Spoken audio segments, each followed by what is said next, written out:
we have coordination with the CIDG, in the part of the NBI, no? In the part of the NBI, voluntarily, no, in coordination with CIDG, because we recognize their effort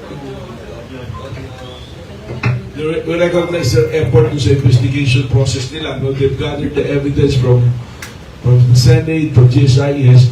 So, binigay namin lahat with all the individuals na nandoon sa GSIS. Pina-interview namin sa CIDG. And even yung baril na pinaputok ng isang ahente, sinabit namin sa ballistics. Ano? So, issued a statement. And then some of the member of the media also issued their statement doon sa nangyari na account doon sa GSIS. No?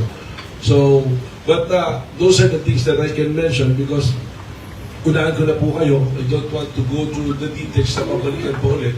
Because what we're seeing doon sa mga social media, sa mga coverage, piece by piece yan pieces yan And for us, it's now the investigating authority who will put the pieces together to come out with a conclusion and resolution.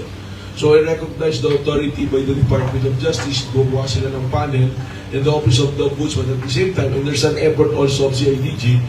And ako din mismo, on March 14, after nung event na yun, nung nangyari na yun sa GSIS, I created a panel, an independent panel within the NBI to do the investigation and gathering of the pieces of evidence that is necessary.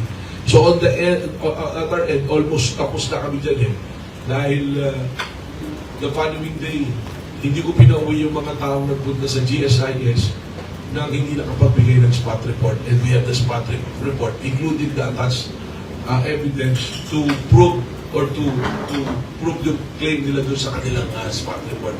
So meron na kami noon and we submitted it to CIDG apart from the interview ng isa-isa kung lahat ng accounts nila.